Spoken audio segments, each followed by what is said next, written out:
জানতে চেয়েছেন হিজড়া সন্তান কেন জন্ম নেয় এটা নিয়ে একটু ব্যাখ্যা দিবেন। মেয়েদের চুল বিক্রয় করা যাবে কিনা, কারো গায়ে পা লাগলে করণীয় কি, টি শার্টে কোনো প্রাণীর ছবি থাকলে তা উলট করে নামাজ পড়লে নামাজ হবে কিনা, মাথার চুল কালার করা যাবে কি, দুধ ভাইয়ের সামনে কি পর্দা করতে হবে এবং দুধ ভাইয়ের সাথে কি বিয়ে জায়েজ আছে কিনা, দেনমোহরের টাকা বিয়ের প্রথম রাতেই পরিশোধ করা বাধ্যতামূলক কিনা, ডান পাশে নাকের ফুল পড়লে কি সমস্যা হবে, শিশুরা ঘুমের মধ্যে হাসে বা কাঁদে কেন, সান ব্লক এবং অ্যালকোহলযুক্ত কসমেটিক ব্যবহার করলে কি নামাজ হবে, বাচ্চা হওয়ার জন্য কোন আমল করতে পারে, কোথায় বা কাকে দান করলে বেশি সওয়াব পাওয়া যাবে, স্ত্রীকে স্বর্ণ দিলে সেটা দেনমোহর টাকার অন্তর্ভুক্ত হবে কিনা, নামাজের মধ্যে আমার চোখ বন্ধ করে নামাজ পড়লে মনোযোগ ভালো হয়, এতে নামাজে কোনো সমস্যা হবে কি, প্যান্ট নাভির নিচে থাকলে এবং যদি গেঞ্জি দিয়ে নাভি ঢাকা থাকে তাহলে কি সতর ঢাকা হয়, স্বর্ণের প্রতি ভরি কত টাকা যাকাত দিতে হবে।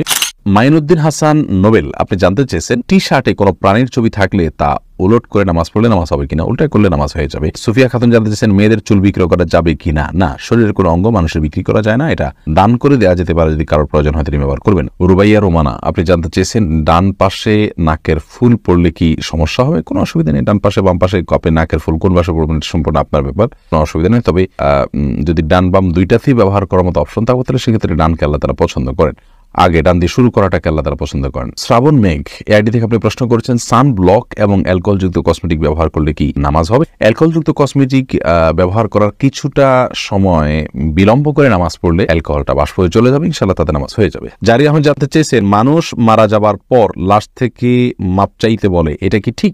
না, এটা ঠিক নয়, তবে ওই ব্যক্তির পক্ষ থেকে সবার কাছে মাপ চাওয়া যেতে পারে, সেটি ভিন্ন বিষয়। ইমরান শরীফ বিল্লাস আপনি জানতে চেয়েছেন দুধ ভাইয়ের সামনে কি পর্দা করতে হবে এবং দুধ ভাইয়ের সাথে কি বিয়ে জায়েজ আছে কিনা, দুধ ভাইয়ের সাথে বিয়ে পর্দা করতে হবে না, দেখা দেওয়া যাবে, আর যার সাথে দেখা দেওয়া যাবে তার সঙ্গে বিয়ে জায়েজ নাই, যার কারণে দুধ ভাইকে বিবাহ করা হারাম। এরপরে মোহাম্মদ মনির হোসেন জানতে চেয়েছেন স্ত্রীকে স্বর্ণ দিলে সেটা দেনমোহর টাকার অন্তর্ভুক্ত হবে কিনা, জি অবশ্যই হতে পারে, আপনি স্ত্রীকে যদি স্বর্ণ দেন তাহলে সেটাকে আপনি স্ত্রীকে দেনমোহর হিসাবে যদি টাকা দেন সেটা যেমন কাউন্ট হবে, স্বর্ণ দিলে বা রূপা দিলে কোনো গহনা দিলে সেটাকেও আপনি দেনমোহর হিসাবে কাউন্ট করতে পারবেন।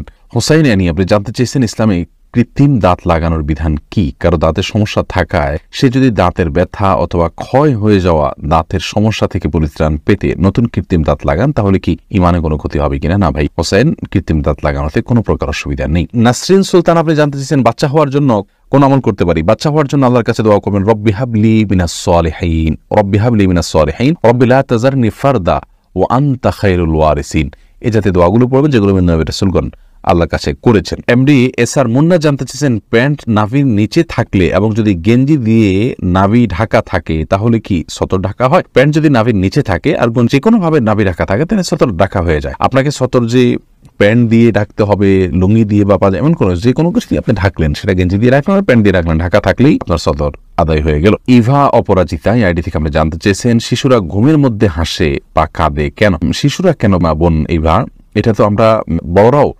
ঘুমের মধ্যে কিন্তু হাসি এবং কেঁদে থাকি, অর্থাৎ হাসি কান্না ঘুমের মধ্যে এটা হয়ে থাকে সাধারণত, মানুষ যখন স্বপ্ন দেখে তখন শিশুরাও কিন্তু স্বপ্ন দেখে, আর সেই স্বপ্ন দেখার পরেই তারা হাসে বা কাঁদে, স্বপ্নের অবস্থার উপর নির্ভর করে। ফাহমিদ গাজী জানতেছেন স্বর্ণের প্রতি ভরি কত টাকা যাকাত দিতে হবে, ভাই ফাহমিদ, এটা স্বর্ণের যদি এই পরিমাণ স্বর্ণ থাকে যে শুধু স্বর্ণ থাকলে 85 গ্রামের নিচে থাকলে যাকাত আসবে না, 85 গ্রাম হলে বা তার বেশি হলে তখন যাকাত আসবে। এক্ষেত্রে প্রতি গ্রামের মূল্য কি, পুরো স্বর্ণটার বিক্রি করতে গেলে এখন মূল্য কত পাওয়া যাবে সে বিক্রির উপরে 2.5% হারে আপনি যাকাত দিতে হবে। আনোয়ারুল ইসলাম জানতে চেয়েছেন কোথায় বা কাকে দান করলে বেশি সওয়াব পাওয়া যাবে, সবচেয়ে বেশি সওয়াব পাওয়া যাবে ভাই আনোয়ার আপনার নিকটাত্মীয়দেরকে দান করলে। নবী সাল্লাল্লাহু আলাইহি ওয়াসাল্লাম সাদাকা সম্পর্কে বলেছেন ইবদা বিমান তাউল, তোমার নিকটাত্মীয় যারা তাদেরকে দিয়ে তুমি সাদাকা দান শুরু করো, যেমন ভাই বোন ভাতিজা ভাগনা ভাগ্নি এদেরকে দিয়ে আপনি শুরু করবেন, চাচা ফুফু তাদের ছেলে মেয়ে, তারপরে অন্যদের দিকে যাবেন, অর্থাৎ যত নিকটাত্মীয় তাদেরকে দিলে বেশি সওয়াব হবে। সুমন আমি জানতেছেন কারো গায়ে পা লাগলে করণীয় কি, ভাই সুমন, এটি যেহেতু আমাদের সমাজে দর্শনীয় মনে করা হয়, ত্রুটির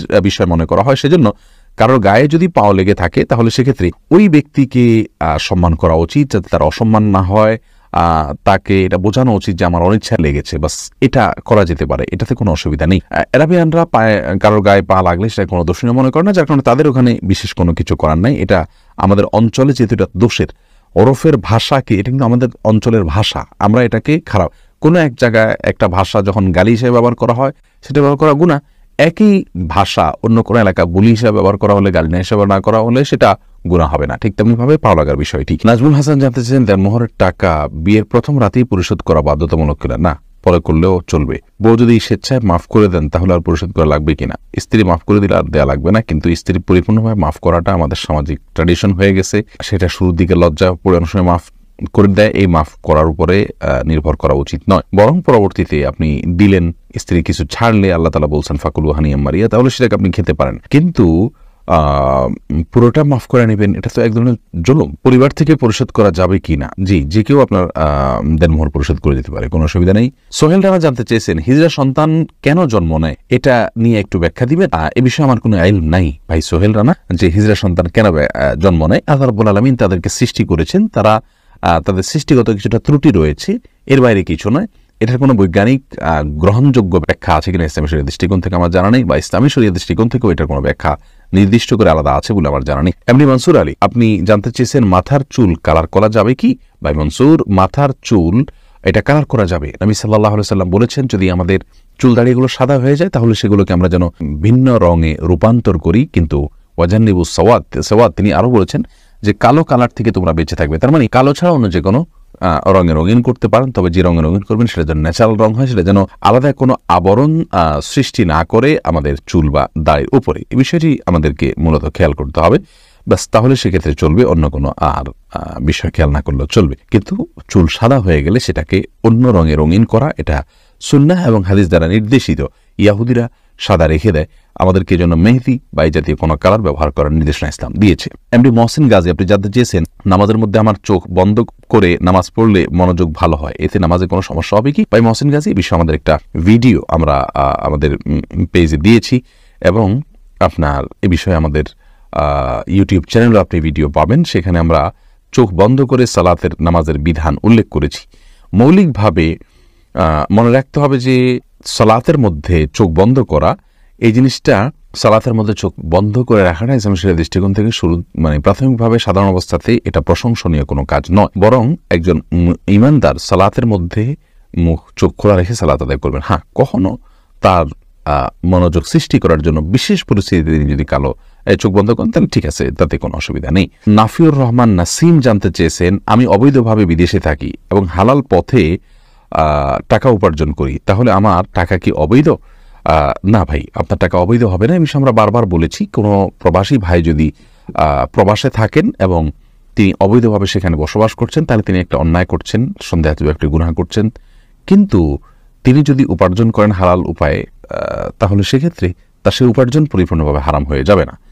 বসবাসের কারণে, অবৈধভাবে বসবাসের কারণে উপার্জন হারাম হয়ে যাবে না, রাষ্ট্রের চোখে যদিও সেটা অবৈধ। ডক্টর হুমায়রা কবির রুশেদ আপনি জানতে চেয়েছেন নামাজে অবহেলা কিভাবে দূর করা যায়। নামাজে অবহেলা দূর করবার জন্য প্রথম কাজ হলো নামাজের গুরুত্ব সম্পর্কে অনুধাবন করা, জানার চেষ্টা করা, নামাজের গুরুত্ব নিয়ে ভালো কোনো লেকচার শোনা।